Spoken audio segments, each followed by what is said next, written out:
Oke.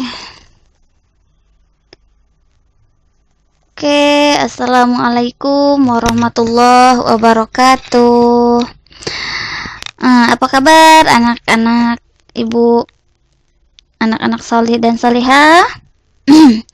Oke, hari ini kita akan belajar SKI ya. Kita akan melanjutkan materi kita yaitu bab 3. Kalian boleh buka bukunya, itu halaman 48. Oke, materi kita kali ini yaitu materi SKI bab 3, kebudayaan Islam periode Madinah.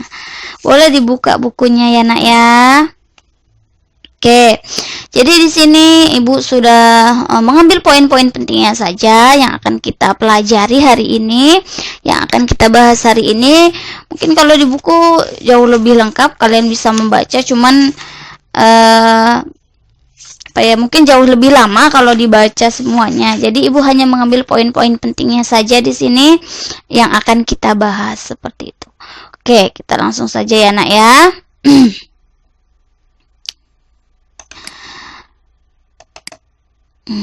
Oke, kita mulai. Jadi kalau bisa kalian tidak lupa membaca, karena namanya SKI sejarah. Pokoknya yang berbau sejarah, pelajaran sejarah itu pasti membutuhkan namanya membaca. Kalau nggak membaca otomatis kita tidak akan tahu. Oke, lanjut. Kita mulai dari yang pertama. Kalian boleh buka bukunya halaman 48. Keadaan masyarakat Madinah. Di kota Madinah terdapat 2 golongan besar masyarakat dari bangsa yang berbeda. Dari utara yaitu bangsa Yahudi, dan dari selatan yaitu bangsa atau suku-suku Arab. Di antaranya yaitu suku Aus dan Khazraj. Jadi dari sini kita bisa melihat, jadi yang mendiami Madinah atau Yastrib itu ada 2 suku ya. Yang pertama suku yang berasal dari utara, yang kedua dari selatan. Yang dari utara yaitu bangsa Yahudi, sedangkan yang dari selatan yaitu bangsa atau suku-suku Arab. Suku Arab yang terkenal di Madinah itu yaitu suku Aus dan Khazraj. Di mana suku Aus dan Khazraj ini pun terkenal saling bermusuhan ya nak ya. Sebetulnya suku mana yang lebih dahulu tinggal di Madinah? Sebetulnya kalau ditanya suku yang pertama kali mendiami Madinah atau Yastrib, itu lebih dulu suku Yahudi atau bangsa Yahudi. Jadi mereka sudah menetap lebih dahulu di daerah-daerah subur di Madinah pada saat itu. Kemudian barulah datang suku Aus dan Khazraj ini, suku Arab ya nak ya. Dia berasal dari daerah selatan. Dari selatan ini di mana? Dia berasal dari Yaman. Suku Aus dan Khazraj ini 2 suku besar di Madinah yang saling bermusuhan. Ini yang berasal dari suku Arab ya nak ya. Kalau Yahudi kan lain lagi. Ini berasal dari suku Arab. Kalau suku Yahudi kan kemarin sudah pernah kita bahas dari mana dia berasal awalnya, seperti itu. Jadi dia merupakan keturunan dari Yakub atau Israel. Oke, lanjut. Di sini sudah, suku Aus dan Khazraj adalah 2 suku besar di Madinah yang saling bermusuhan. Lanjut. Pada tahun ke-10 kenabian, berarti pada saat ini Rasulullah berusia berapa? 50 tahun ya nak ya.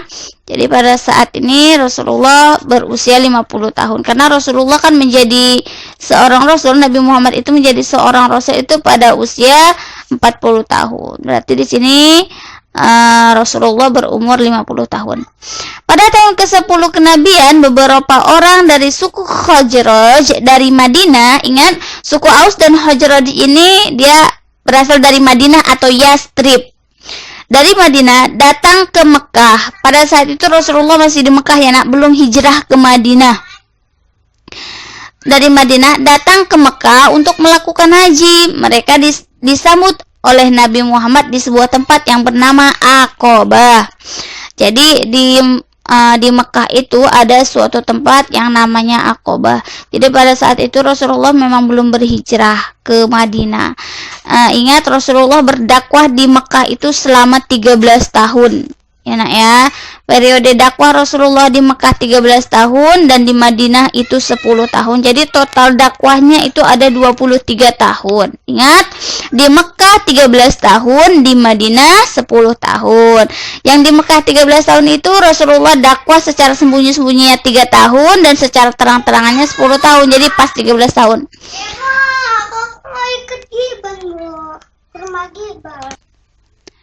Oke, kita lanjutkan. Kemudian Rasulullah mengadakan pertemuan dengan suku Khazraj. Ingat tadi pertemuannya itu di sebuah tempat yang bernama Aqabah. Itu di Mekah ya nak ya pertemuannya ini. Rasulullah mengadakan pertemuan dengan suku Khazraj sambil menyeru mereka kepada agama Allah. Nah, suku Khazraj ini merupakan suku dia yang berasal dari Madinah tadi ya. Jadi suku Khazraj ini termasuk suku yang mudah sekali menerima ajakan atau seruan Rasulullah untuk hijrah ke jalan Allah seperti itu. Jadi mereka mudah, maksudnya mereka termasuk orang yang suku yang terbuka dalam menerima dakwah Rasulullah seperti itu. Oke, kita lanjutkan. Pada tahun ke-12 kenabian, ingat di sini pada tahun ke-12 kenabian berarti Rasulullah pada saat itu berusia 52 tahun. Nah, berarti pada saat itu Rasulullah juga belum hijrah ke Madinah juga ya nak ya. Pada tahun ke-12 kenabian dibuatlah perjanjian yang dikenal dengan sebutan Perjanjian Aqabah 1. Kenapa dinamakan Perjanjian Aqabah 1? Karena perjanjian ini dibuat di sebuah tempat yang bernama Aqabah. Diingat ya nak ya. Lanjut, perjanjian Aqabah adalah perjanjian yang dibuat oleh suku Khazraj, tadi udah jelas, dari Madinah dan Rasulullah di Mekah. Ingat perjanjiannya dibuat di Mekah.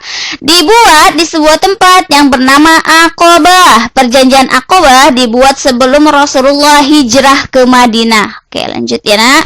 Paham sejauh ini ya nak ya? Jangan sampai nggak paham. Lanjut.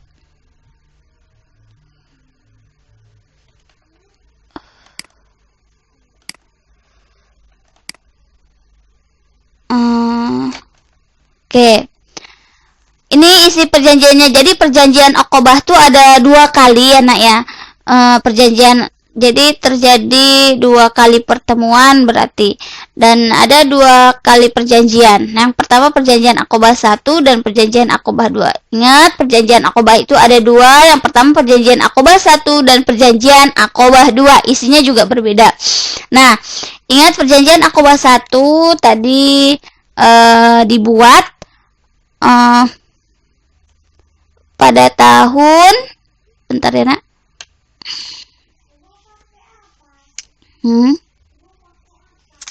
Jadinya bingung mana tadi, jadi hilang nih kakak nih.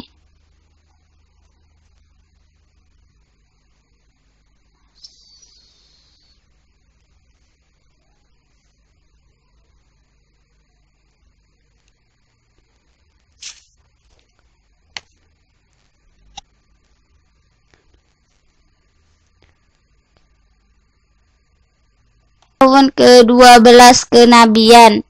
Nah, isi perjanjian Aqabah 1 itu apa aja? Nah, yang pertama, akan setia melindungi Nabi Muhammad SAW.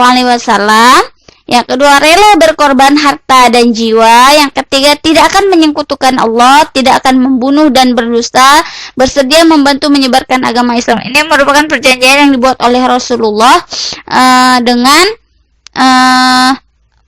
suku Khazraj tadi yang berasal dari Madinah. Ingat, jadi isi perjanjian Aqabah 1 itu ada 5. Yang pertama, akan setia melindungi Nabi Muhammad. Yang kedua, rela berkorban harta dan jiwa, tidak akan menyekutukan Allah, tidak membunuh dan berdusta, bersedia membantu menyebarkan Islam. Itu berkenaan dengan perjanjian Aqabah 1. Kemudian bagaimana dengan perjanjian Aqabah 2? Nah, isi perjanjian Aqabah 2 ini ada 2 cuman. Menjaga atau menjamin keselamatan Rasulullah. Yang kedua, mendukung segala dakwah dan kelanjutan dakwah Rasulullah. Jadi, setelah adanya perjanjian Aqabah 2 ini, Sebetulnya perjanjian Aqabah 2 ini nih menjadi titik awal perkembangan Islam Rasulullah di Madinah dan juga perkembangan dakwah Rasulullah hingga ke penjuru negeri seperti itu. Lanjut ya nak. Mana nih?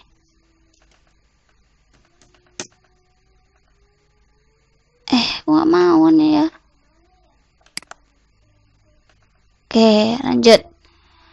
Nah, selanjutnya sejak saat itu Yastrib, ingat Yastrib itu sama dengan Madinah, menjadi tempat perlindungan yang aman bagi kaum muslimin atau bagi umat Islam.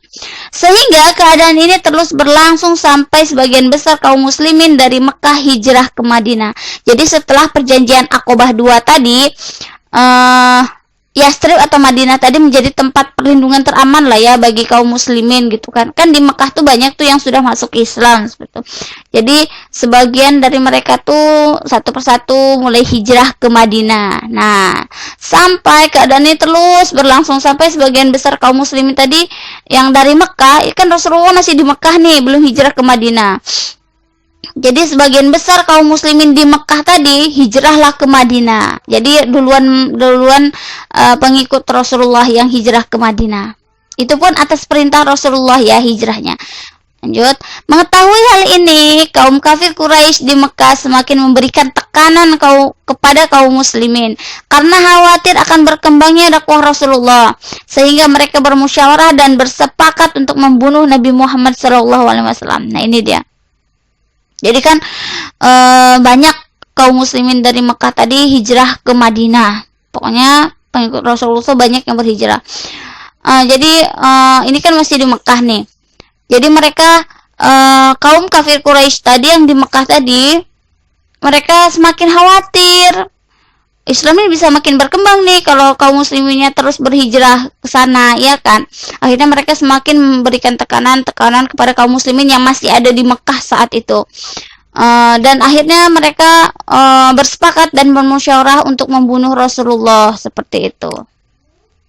Lanjut. Oke. Nih, mengetahui hal ini sudah ya. Pada malam harinya Rasulullah meminta Ali bin Abi Thalib agar tidur di tempatnya sehingga orang kafir Quraisy mengira beliau masih ada di rumahnya. Ini udah tahu. Jadi yang menggantikan Rasulullah pada saat itu di tempat tidurnya itu Ali ya, nak ya.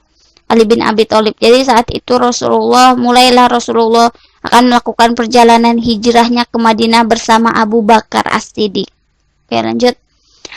Pada malam hari, Rasulullah mulai keluar dari rumahnya dan melakukan perjalanan untuk hijrah ke Madinah bersama Abu Bakar As-Siddiq.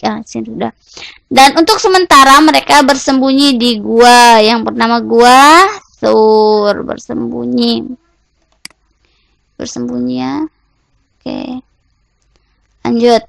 Setelah keluar dari Gua Thur, Nabi Muhammad dan Abu Bakar melintasi sebuah kemah yang di dalamnya ada seorang wanita bernama Ummu Ma'bad dan keduanya meminta makanan darinya. Namun pada saat ini Ummu Ma'bad tuh nggak punya makanan. Yang ada pada saat itu cuman seekor kambing, itu pun kurus ya. Saking kurusnya nggak bisa berjalan gitu loh ke tempat pengembalaan. Karena kan biasanya di sana tuh kambing atau domba tuh digembala ya, berpindah-pindah nyari rumput. Tapi karena saking kurusnya, lemahnya, nggak bisa pergi kambing tersebut. Kemudian jangankan ada susunya, karena dia kurus, jadi nggak menghasilkan susu sama sekali. Kemudian namun pada saat itu Rasulullah bergegas menghampiri kambing tersebut, kemudian memerah kambing tersebut. Ternyata justru menghasilkan susu seperti itu kambing tersebut sampai memenuhi wadah yang besar tadi. Ummu Ma'bad pun heran ya pada saat itu. Itulah keistimewaan Rasulullah pada saat itu. Jadi dari situlah Rasulullah akhirnya minum susu dari kambing yang kurus tadi. Kemudian Rasulullah pun memerahkan susunya juga, susu kambing tadi untuk Ummu Ma'bad tadi. Oke, lanjut. Oke, Rasulullah tiba di Madinah. Nah, Nabi Muhammad tiba di Yastrib atau Madinah itu tanggal 16 Rabiul Awal atau bertepatan dengan tanggal 2 Juli 622 Masehi. Dan saat kedatangan Nabi Muhammad di Madinah Al-Munawwarah, beliau singgah di rumah Abu Ayyub Al-Ansori. Ingat, jadi pertama beliau datang di Madinah itu, beliau singgah di rumah seseorang yang bernama Abu Ayyub Al-Ansori. Jadi awalnya itu Madinah itu bukan Madinah ya namanya, awalnya Madinah ini bernama Yastrib. Kemudian pas Rasulullah tiba di Madinah, Yastrib itu diganti namanya menjadi Madinah Al-Munawwarah. Apa arti Madinah Al-Munawwarah tadi, nah? Ada yang tahu? Oke, Madinah Al-Munawwarah itu kan artinya kota yang bercahaya. Madinah itu kan artinya kota. Madinah itu kota. Jadi Madinah Al-Munawwarah artinya kota yang bercahaya. Sebentar ya sayang ya. Ya. Ya nanti ibu ngajar dulu bentar ya. Sayang ya, nanti ya. Oke, lanjut. Nabi Muhammad memberi gelar kepada penduduk Yastrib dengan sebutan kaum Ansor. Ingat, Nabi Muhammad memberi gelar kepada penduduk Yastrib. Maksudnya penduduk Yastrib itu penduduk yang sudah ada terlebih dahulu di Yastrib atau di Madinah. Yang udah lebih dulu di situ, yang memang sudah menetap lebih duluan. Nah, itu disebut dengan kaum Ansor atau atau penolong. Yang lebih dulu menetap di situ tuh apa? Suku apa? Yaitu tadi suku Aus dan Khazraj. Jadi Rasulullah memberi sebutan mereka itu kaum Ansor atau penolong. Sedangkan penduduk Mekah yang datang atau hijrah ke Madinah, nah jadi kan yang dari Mekah tuh kan banyak kaum muslimin yang hijrah ke Madinah, itu dinamakan dengan kaum Muhajirin. Ingat, kalau Ansor yang memang dia menetap di Madinah terlebih dahulu seperti kaum Aus dan Khazraj tadi atau suku Aus dan Khazraj itu disebut kaum Ansor.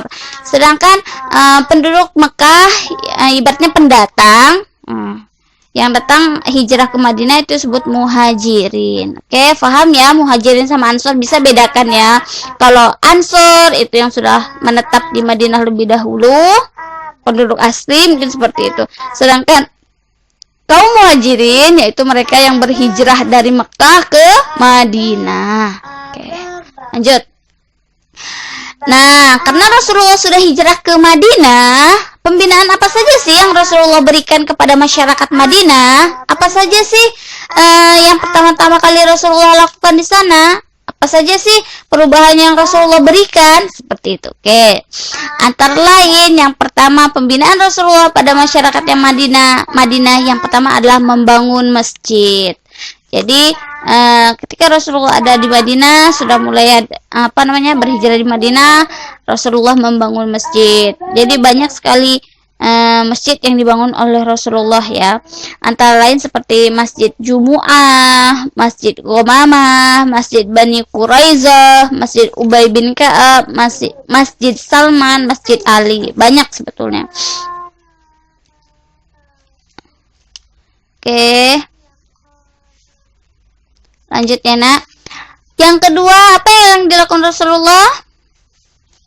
Yang kedua mempersatukan sahabat Muhajirin dan Ansor. Ingat Muhajirin tadi yang berhijrah dari Mekah ke Madinah tadi, pendatang seperti itu. Sedangkan Ansor yang sudah menetap lebih dahulu atau penduduk asli yang sudah lama di situ, seperti itu. Lanjut, yang ketiga pembinaan yang Rasulullah lakukan pada masyarakat Madinah yaitu menyusun dustur atau undang-undang. Di sini kalian bisa tengok di halaman 52, kalian bisa baca, di situ ada banyak ya, ada berapa poin, ada 47 poin, kalian bisa baca. Jangan malas membaca ya, karena SK ini memang kunci atau poin pentingnya atau kunci mempelajari SK itu memang harus membaca.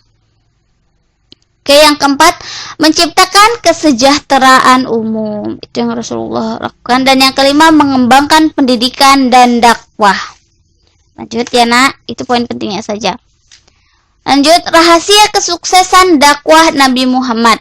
Nah, berkenaan dengan rahasia kesuksesan dakwah Nabi Muhammad, ingat nak, Rasulullah itu dakwah di Mekah 13 tahun, kemudian dakwah di Madinah itu 10 tahun. Kalau yang di Mekah tadi 13 tahun, 3 tahunnya sembunyi-sembunyi, 10 tahunnya terang-terangan, diingat ya. Nah, kemudian apa sih rahasia kesuksesan dakwah Nabi Muhammad ini kok bisa sukses seperti bahkan ajaran Nabi Muhammad itu bisa kita rasakan sampai sekarang seperti. Nah, antara lain itu ada 2 faktor yang menjadi rahasia kesuksesan dakwah Nabi Muhammad. Yang pertama faktor internal, yang kedua faktor eksternal. Ingat kalau inter itu pasti dalam, ekster itu pasti luar. Luar. Oke, dalam. Faktor internal atau faktor yang berasal dari diri Nabi Muhammad sendiri seperti apa saja. Nah, yang pertama kecerdasan Nabi Muhammad. Kita sudah tahu bahwa sifat Nabi Muhammad itu salah satunya adalah fatona, yaitu cerdas. Jadi Nabi Muhammad itu memang cerdas ya, kecerdasan Nabi Muhammad. Yang kedua, kepemimpinan Nabi Muhammad. Kita sudah tahu jelas bahwa Rasulullah adalah seorang pemimpin yang menjadi tauladan bagi kita semua. Yang ketiga, ketinggian akhlak Nabi Muhammad. Rasulullah juga merupakan memiliki akhlak yang menjadi tauladan bagi kita semua, suri tauladan ya nak. Dan yang keempat, ketinggian pribadi Nabi Muhammad. Oke, kalau faktor eksternalnya apa saja? Faktor eksternal itu faktor yang berasal dari luar diri Nabi Muhammad, seperti adanya wahyu Allah. Kemudian kesungguhan para sahabat dalam memperjuangkan wahyu tersebut dan mereka membela mati-matian bila menghadapi bahaya. Oke, lanjut ya nak ya. Nggak nampak nih. Peristiwa penting selama dakwah Rasulullah di Madinah. Oke, peristiwa apa saja sih yang dianggap penting selama dakwah Rasulullah di Madinah? Ingat, ini peristiwa pentingnya ya. Peristiwa penting apa saja sih selama dakwah Rasulullah di Madinah? Nah, oke, yang pertama ada peperangan. Peperangan apa saja? Itu ada sebetulnya banyak sih peperangan yang diikuti oleh Rasulullah ya nak ya. Kalau nggak salah, perang yang pernah diikuti oleh Rasulullah sendiri, maksudnya tanpa diwakilkan, itu ada sebanyak 27 kali peperangan. Kalau perang yang pada saat itu Rasulullah ada, namun tidak diwakilkan, kalau nggak salah kepada sahabatnya, itu ada sekitar 28 kali. Jadi banyak sekali pertempuran dalam memperjuangkan Islam ini ya nak, dalam memperjuangkan agama kita. Oke, lanjut. Nah, yang kita bahas di sini hanya sedikit. Jadi peperangan apa saja? Ada perang Badar atau yang pertama ada perang Badar, kemudian perang Uhud, kemudian ada perang Khandaq atau Ahzab. Nah, ini peristiwa pentingnya, ada peperangan. Yang kedua ada perjanjian Hudaybiyah. Perjanjian Hudaybiyah. Yang ketiga ada peristiwa Fatu Makkah.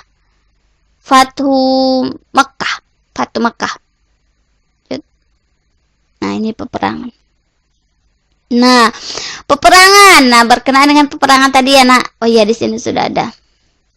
Peperangan pertama yang diikuti oleh Nabi Muhammad yaitu perang Fijar ya, nak. Pada saat itu Rasulullah itu belum menjadi seorang nabi. Nah, perang Fijar ini waktu itu Rasulullah baru beranjak dewasa. Ini udah kak, tunggu ya kak, bentar ya, ibu ngajar dulu ya nak. Nah, jadi perang Fijar ini pada saat itu Rasulullah masih bersama pamannya Abu Thalib. Kak, janganlah kak. Janganlah sayang. Nah, jadi pada saat itu Rasulullah mengikuti perang pertamanya. Perang ini kenapa? Perang ini antara siapa dengan siapa? Nah, pada saat itu perang Fijar ini adalah peperangan antara Bani Kinanah dan kaum Quraisy. Rasulullah kan berasal dari suku Quraisy ya. Jadi Rasulullah saat itu ikut perang bersama Abu Thalib. Itu peperangan pertama yang dilakukan oleh Rasulullah. Pada saat itu Rasulullah belum menjadi seorang nabi atau rasul. Nabi Muhammad tadi belum menjadi seorang nabi atau rasul. Oke, lanjut. Menurut ahli sejarah, Nabi Muhammad pernah mengikuti perang sebanyak 27 kali peperangan. Ini maksudnya peperangan yang memang dipimpin oleh Rasulullah sendiri ya, nak ya. Yang pernah diikuti seperti itu. Maksudnya yang pernah diikuti oleh bukan dipimpin sih, yang pernah diikuti oleh Nabi Muhammad sendiri. Sedangkan peperangan yang langsung dipimpin Rasulullah disebut Ghazawat. Ini 27 kali, ini kan sama. Berarti yang pernah yang pernah dipimpin ya. Peperangan yang langsung dipimpin Rasulullah disebut Ghazawat, itu 27 kali. Sedangkan peperangan yang tidak langsung dipimpin oleh Rasulullah namun diwakili kepada sahabatnya disebut Sariyah, itu ada 28 kali. Diingat ya, nak. Kalau peperangan yang pertama, ternyata perang yang pertama bukan perang Badar loh. Jadi Rasulullah itu sebelumnya sudah pernah mengikuti peperangan sebelum menjadi seorang nabi atau rasul, yaitu perang Fijar. Itu Rasulullah ikut berperang bersama pamannya Abu Thalib. Karena Rasulullah kan memang tinggal dan hidup bersama pamannya pada saat itu ya, setelah wafatnya kakeknya Abdul Muthalib. Oke. Jadi peperangan yang langsung dipimpin oleh Rasulullah disebut Ghazawat. Ingat, Ghazawat itu sebanyak 27 kali peperangan. Sedangkan peperangan yang tidak langsung dipimpin oleh Rasulullah itu sebanyak 28 kali disebut dengan Sariyah. Lanjut. Nah, ini yang akan kita bahas, ini cuma 3. Ada perang Badar, perang Uhud, sama perang Khandaq atau perang Parit. Khandaq itu kan artinya parit. Oke, lanjut. Ingat ya, nak, peristiwa penting selama dakwah Rasulullah di Madinah tadi ada beberapa. Yang pertama ada peperangan, terus kemudian ada perjanjian Hudaybiyah, kemudian ada Fatu Mekah. Jadi ada 3. Nah, tapi kalau diuraikan peperangannya tadi kan ada banyak. Ada perang Badar, perang Uhud, perang Khandaq, atau perang Ahzab dan lain sebagainya. Oke. Perang Badar. Kenapa dinamakan perang Badar? Nah, kita bisa baca. Dinamakan perang Badar karena perang ini terjadi di dekat sumber mata air milik seseorang yang bernama Badar. Ingat ya. Jadi, itu penyebab kenapa dinamakan dengan perang Badar. Jadi tempatnya itu milik seseorang yang bernama Badar. Lanjut. Penyebab terjadinya perang Badar, ini dia. Kaum kafir Quraisy telah mengusir kaum muslimin dari Mekah. Jadi perang ini nih antara kaum kafir Quraisy. Rasulullah itu kan suku Quraisy juga. Cuman kan yang maksudnya kaum kafir, kalau yang mereka jahat itu ya.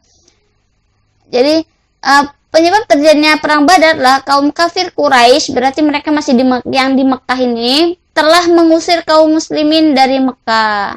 Pertama kan Rasulullah dakwahnya di Mekah tuh. Jadi banyak orang yang sudah masuk Islam di Mekah tuh.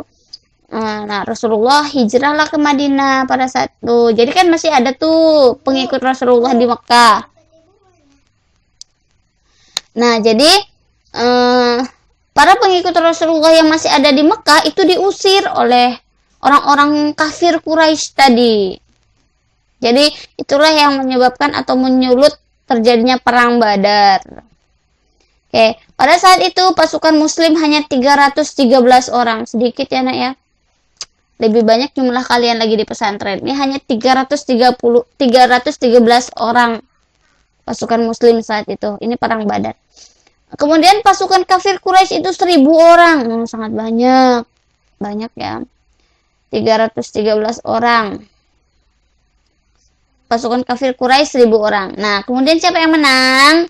Nah, jadi kaum muslimin meraih kemenangan. Jadi kaum muslimin menang pada perang Badar ya. Nah, ingat di perang Badar kaum muslimin menang. Lanjut. Perang Uhud.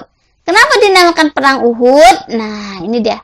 Dinamakan perang Uhud karena terjadi di perbukitan atau gunung yang bernama Uhud. Nah, jadi di Madinah itu ada namanya Jabal Uhud. Jadi Bu, peperangan ini kayak perang Badar tadi terjadinya di Mekah atau Madinah? Di Madinah. Oke, jadi sumber mata air Badar yang milik seorang orang yang bernama Badar itu di Madinah ya nak ya. Perang Uhud juga ini di Madinah juga. Jadi Jabal Uhud itu adanya di Mekah atau di Madinah, Bu? Jadi Jabal Uhud ini adanya di Madinah karena pada saat itu Rasulullah memang sudah berhijrah ke Madinah. Ingat ya nak ya. Nah, jadi kalau tadi perang Badar penyebabnya karena orang-orang muslim atau pengikut Rasulullah yang ada di Mekah itu, Rasulullah sudah hijrah ke Madinah. Jadi diusir dari Mekah oleh orang-orang kafir Quraisy. Nah, ini kalau perang Uhud. Selanjutnya kalau perang Uhud penyebabnya apa? Di sini ada nanti ya. Nah, ingat kalau perang Uhud, kenapa dinamakan perang Uhud? Karena peperangannya terjadi di sebuah perbukitan atau gunung yang bernama Uhud atau Jabal Uhud. Jabal itu kan gunung artinya ya nak. Jabal Uhud atau Gunung Uhud. Lanjut. Ini di Madinah ya. Penyebab terjadinya perang Uhud apa sih penyebabnya? Nah, jadi penyebabnya adalah kekalahan yang diderita oleh kaum kafir Quraisy pada perang Badar. Nah, pada saat perang Badar kalah kan orang-orang kafir Quraisy, di mana pada saat itu kaum muslimin cuma 313 orang, orang kafir Quraisy 1000 orang, kalah pula mereka yang 1000 nih oleh kaum muslimin. Nah, jadi mereka ibaratnya balas dendam gitulah ya. Jadi kekalahan yang diderita oleh kaum kafir Quraisy pada perang Badar tadi menyebabkan atau menyulut terjadinya perang selanjutnya itu perang Uhud. Akhirnya mereka terjadilah perang yang kedua yaitu perang Uhud. Pada saat itu pasukan muslim berapa? Pasukan muslimnya 1000. Namun setelah itu tadinya memang 1000 pasukan muslim, kemudian setelah itu 300 orang keluar karena ada seorang munafikin, jadi mereka menghasut-hasut seperti itu sehingga 300 orang kaum muslimin tadi keluar dari barisan. Kemudian berapa pasukan kaum Quraisy? Itu ada 1000 orang. Nah, jadi sehingga pada perang ini kaum muslimin kalah. Jadi di perang Badar kaum muslimin menang, kemudian di perang Uhud kalah, seperti itu. Lanjut ya. Selanjutnya ada perang Khandaq atau perang Parit. Dinamakan perang Parit atau perang Ahzab. Oke, kita baca. Dinamakan perang Khandaq karena dalam perang ini Salman Al-Farisi mengusulkan membuat parit atau Khandaq. Kalian bisa juga baca di bukunya ya nak ya. Kalau misalnya mau yang lebih lengkap ada juga di buku. Kalian bisa buka buku halaman berapa nih ya? Perang Khandaq halaman 59. Oke. Dinamakan perang Khandaq karena dalam perang ini Salman Al-Farisi mengusulkan membuat parit atau Khandaq. Jadi Khandaq itu artinya parit. Pada saat itu memang taktik perangnya seperti itu ya. Untuk menghambat gerak laju musuh sehingga peperangan terjadi di parit-parit. Maksudnya seperti apa? Biasanya kalau perang tuh lari enggak? Jadi dibuat parit-parit sehingga otomatis gerak laju musuh tuh terhambat. Kalaupun mereka berlari, ibaratnya mereka jatuh ke parit-parit sehingga memudahkan kaum muslimin untuk membunuh mereka seperti itu. Lanjut, pasukan muslim pada perang Khandaq ini itu 3.000 orang, sedangkan pasukan kafir Quraisy itu 10.000 orang. Masih tetap jauh ya jumlahnya. Namun pada saat ini kaum muslimin juga meraih kemenangan. Jadi di perang Badar kaum muslimin menang, di perang Uhud kaum muslimin kalah, kemudian di perang Khandaq kaum muslimin menang lagi. Paham ya nak? Oke, peristiwa penting selanjutnya tadi kan ada peperangan, peristiwa pentingnya. Peperangan tadi ada peperangan Badar, Uhud sama Khandaq. Kemudian peristiwa penting selanjutnya apa? Di sini ada perjanjian Hudaybiyah dan Fatu Makkah. Nah, perjanjian Hudaybiyah ini perjanjian apa sih? Nah, perjanjian Hudaybiyah adalah perjanjian damai antara kaum muslimin dan kaum kafir Quraisy dengan beberapa syarat tertentu. Maksudnya seperti apa sih? Nah. Jadi kan Rasulullah bersama kaum muslimin atau pengikut Rasulullah pada saat itu udah hijrah tuh ke Madinah. Jadi mereka tuh merasakan rindu untuk melakukan tawaf, untuk melakukan umrah di Mekah. Mekah sama Madinah ini lumayan jauh ya. Nah, mungkin ya ibaratnya lumayan jauh lah, daerahnya terpisah seperti itu. Jadi kaum muslimin ini pengen melakukan umrah, tawaf di Mekah atau di Ka'bah, sehingga mereka datanglah ke Mekah. Nah, dari situlah ada perjanjian namanya perjanjian Hudaibiyah. Perjanjian Hudaibiyah ini adalah perjanjian damai antara kaum muslimin dan kaum kafir Quraisy dengan beberapa syarat tertentu. Ada syarat-syaratnya. Kalian boleh baca di buku. Itu sudah ada. Nah, ini dia. Di halaman 60. Di situ perjanjian Hudaibiyah. Isinya apa saja? Nah, kalian bisa baca, itu ada 5. Oke. Kita lanjut ya, Nak. Ini mobil poin pentingnya saja. Lanjut. Peristiwa selanjutnya itu ada Fatu Mekah. Perjanjian Hudaibiyah sudah, kemudian Fatu Mekah. Fatu Mekah itu artinya apa? Jadi Fatu Mekah itu artinya pembebasan kota Mekah. Penyebab terjadinya peristiwa Fatu Mekah itu apa? Karena kaum kafir Quraisy melanggar atau mengkhianati perjanjian Hudaibiyah. Nah, ingat tadi perjanjian Hudaibiyah itu perjanjian damai antara kaum muslimin dan kaum kafir Quraisy dengan beberapa syarat tertentu. Itu ada syarat-syaratnya, isinya ada 5. Nah, jadi orang-orang kafir Quraisy ini melanggar atau mengkhianati perjanjian yang sudah dibuat tadi. Akhirnya terjadilah peristiwa Fatu Mekah atau pembebasan kota Mekah. Pembebasan kota Mekah ini terjadi pada tahun ke-8 Hijriah atau pada tahun 630 Masehi. Oke, lanjut ya. Kemudian Rasulullah wafat. Oke, ini berkenaan dengan Rasulullah wafat ya. Nah, Rasulullah wafat. Nah, Rasulullah wafat itu pada usia berapa? Ada yang tahu? Nah, jadi Rasulullah itu wafat pada usia 63 tahun. Diingat ya, Nak. Rasulullah itu menjadi seorang Nabi Muhammad menjadi seorang rasul itu pada usia 40 tahun. Kemudian menjalani atau melakukan misi dakwahnya di Mekah dan di Madinah itu selama 23 tahun. Jadi pas ya, Nak ya, 63 tahun usianya. Nah, Rasulullah wafat pada hari Senin tanggal 12 Rabiul Awal 632 Masehi. Jadi sama lahirnya 12 Rabiul Awal, hari Senin juga sama ya, Nak. Jadi lahirnya juga hari Senin tanggal 12 Rabiul Awal. Jadi wafatnya juga sama Senin 12 Rabiul Awal. Yang membedakannya apa? Tahunnya saja. Jadi kalau lahirnya hari Senin tanggal 12 Rabiul Awal 571 Masehi. Sedangkan kalau wafatnya Senin 12 Rabiul Awal, tahunnya saja yang berbeda, 632 Masehi. Diingat ya, Nak ya. Malah tahu besok ada keluar nih soal ujian, Ibu enggak tahu lah ya. Lanjut. Beliau wafat di atas pangkuan istrinya, yaitu Siti Aisyah. Karena Khadijah kan sudah wafat lebih dahulu ya.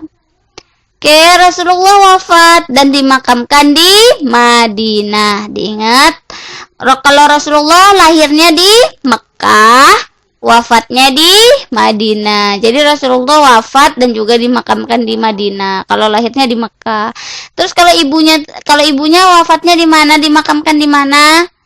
Nah, kamu sudah tahu ya, kalau ibunya itu di Abwa, kalau ayahnya di Madinah juga. Jadi Rasulullah dan ayahnya sama-sama dimakamkan di Madinah, sedangkan ibunya itu di Abwa, yaitu di sebuah tempat atau desa di antara Mekah dan Madinah. Oke, nah ini dia tugasnya. Nah, jadi tugasnya apa? Kerjakanlah latihan bab 3. Kerjakanlah latihan bab 3 halaman 73. Kalian boleh buka bukunya halaman 73. Objektifnya saja, ABC-nya saja ya, Nak.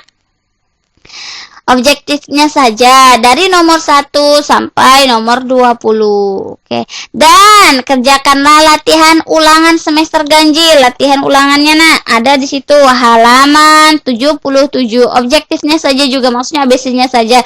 Di situ kan ada soal yang uraian. Jadi nggak usah dikerjakan. Jadi objektifnya saja dari nomor 1 sampai 40. Nah, bagi kalian yang punya buku cetak, makanya itulah fungsinya kalian beli buku. Jadi jangan sampai malas beli buku.